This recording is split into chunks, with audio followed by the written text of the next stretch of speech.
So it's a big week. Last week we had a big week of college football. Yeah. This week we had a big week of college football. USC's at Washington. That will go a long way in deciding a lot of things in the Pac-12.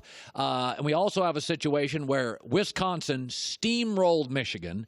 Now, when you watch the game as a former player, forget the score. What did you see? I saw a very dominant Wisconsin team run over Michigan in all phases of the game. Offense, defense. Michigan couldn't move the ball on offense. They couldn't protect the quarterback. They had a lot of missed assignments. Tackles didn't know who to block. You had particular run plays where guys are, blocking. Two players are blocking 1 and 3, and so one of the questions has always been from the start of the season is what is Michigan's identity? And we thought this would be the game we might see that identity come about because they had 2 weeks to prepare for Wisconsin. And it really just looked like, and this play right here, actually, this play to me was when I knew it was over because one of the issues from Michigan has been turnovers, right? Protecting the football. And then you put the fullback in there, he fumbles the ball, right? And so it's like this disease that you have on your team. And I've been on teams like this before. I think it was my first year in Detroit. We couldn't stop turning the football over. And it was like it would be Calvin one week, it'd be me one week, it'd be Stafford, it'd be Joique Bell. And it was just like, where is it coming from or how do we stop it? And so anyways, I just think that right now it seems like there's no energy. Did the players quit at Michigan? I don't know if they quit. I just feel like they just they weren't prepared. I always think when you have extra time to prepare and you look bad, you can lose. Right. But, I mean, Belichick and Andy Reid, Pete Carroll, go look at their record. Lou Holtz off a bye, Barry Alvarez, Urban Meyer, Nick Saban. You give good coaches extra time to prepare, it's lights out. Yeah. Like it's an 80% winning percentage. I like Harbaugh, but he hired an offensive coordinator. Yep, Josh Gaddis. Without a lot of experience, But here's my thing. I don't think it's Harbaugh. I think it's Gaddis. But when you make $7 million as a head coach, it falls on you. It falls on you because you hired Gaddis, right? And I'm not. And I don't even want to put all the blame on Gaddis because the one thing I did not see, and this has been a staple of the Harbaugh brothers, right, is they are tough, right?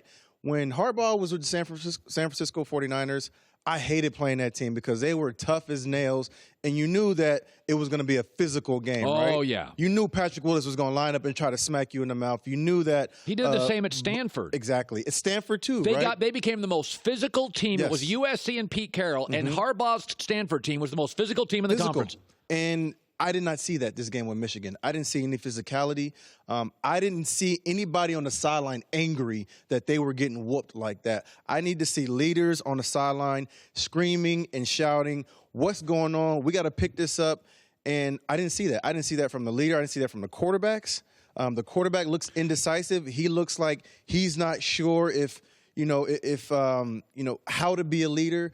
I just didn't see enough leadership from their players that any of the championship teams I've been on, we almost would have been fighting on that sideline at the defense of the other players saying that we got to pick this thing up right now because we're getting embarrassed out here. Yeah, Jonathan Taylor, by the way, is pretty good. Yep. I want to go to a couple. You played in the NFL for 11 seasons, and it's funny. There are so many quarterbacks in this league now. They're young, and they're all working, and they're all there's no like pure pocket guy. Even Daniel Jones is running. Yep.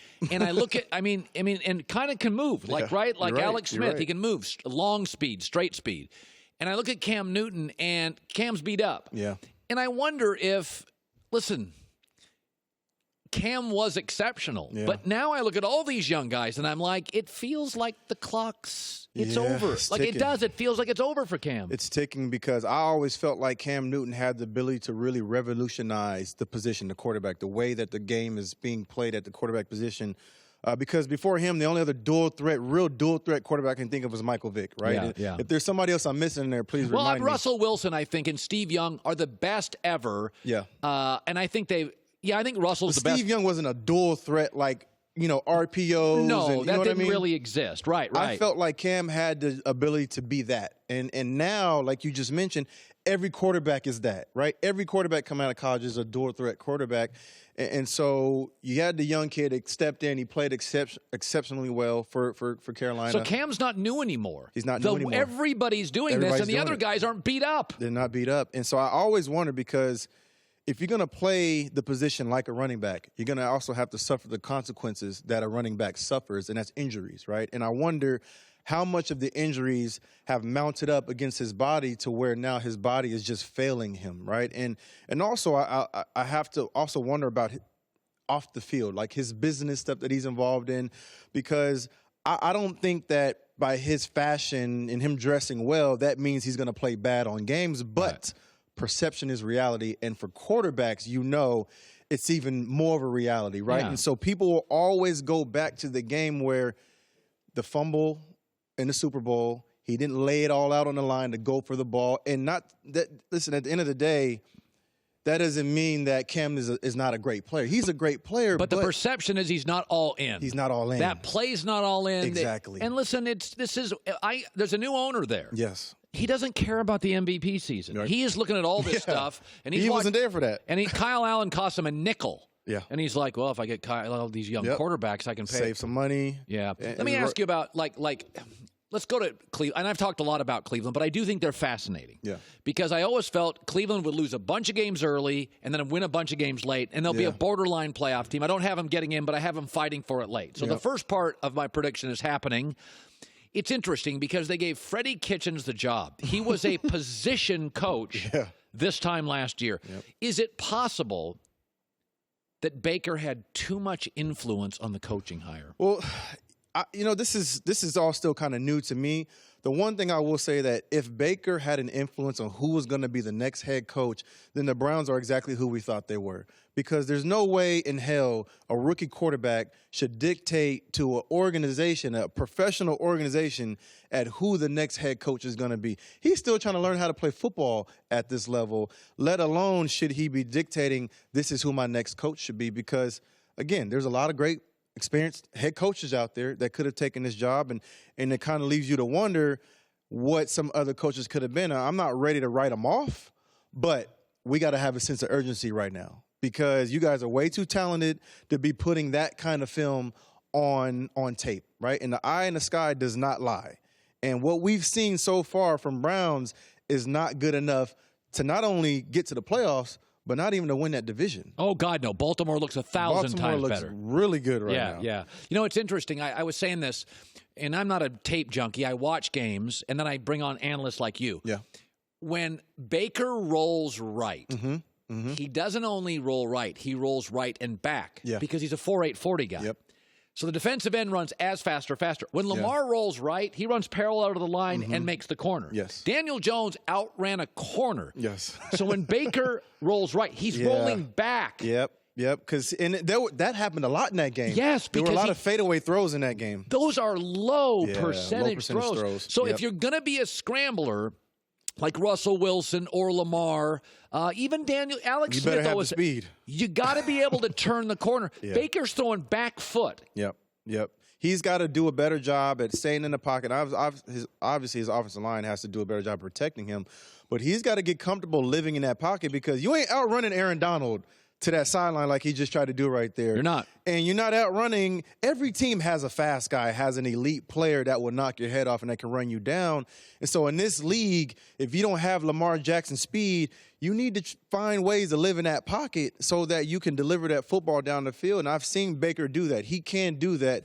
And that's one of the things I love about him because he can deliver that football down the field on a rope, right? But when you get to scrambling and doing the fadeaway throws, you're limiting yourself. You're fighting with one hand behind your back. By the way, there was a nice moment this weekend for you. You were at the USC, Coliseum. I've never liked how Trojan fans treat you. I think you're probably the most dynamic player of my life, certainly of my life. Appreciate it. I wasn't back in the 50s, 60s, 70s. I was young and not yet brilliant like I am now. So I've told friends this. I don't get the grudge, you know. And you were at the USC game, and it was, let me just ask you a personal question. Were you nervous? Were you? Was it a hard night for you? Give me your emotional state during the game. Were you driving to the stadium nervous how you'd be treated? I would never be nervous to go back home, and that's home, and that's exactly what it is. That's a place where, listen, we helped rebuild that program. There's a place where I became a man. That's a place where was my sanctuary for 3 years. Right, that football field, that stadium, that fan base, and so. I was not nervous. I was excited. I couldn't wait to get in that stadium. And people were nice to you. People loved it. And people were excited as well. There are a lot of number 5 jerseys up there in that stadium still. Yeah. A lot. A lot of them. I was at the Fresno State game. It's hard to explain. I put you in a category of Tim Tebow, Reggie Bush, Vince Young, where you could literally walk into that stadium and everybody wore your number. It's home. That's home, and I'll always be home. Yeah. Good for you. Yeah. Good seeing you, Reggie. Appreciate it. Thank you. Hi, everybody. Thanks for watching. Subscribe here to get the latest from the show. Also, be sure to check out more of the best clips from The Herd or go watch a few segments from other shows on FS1.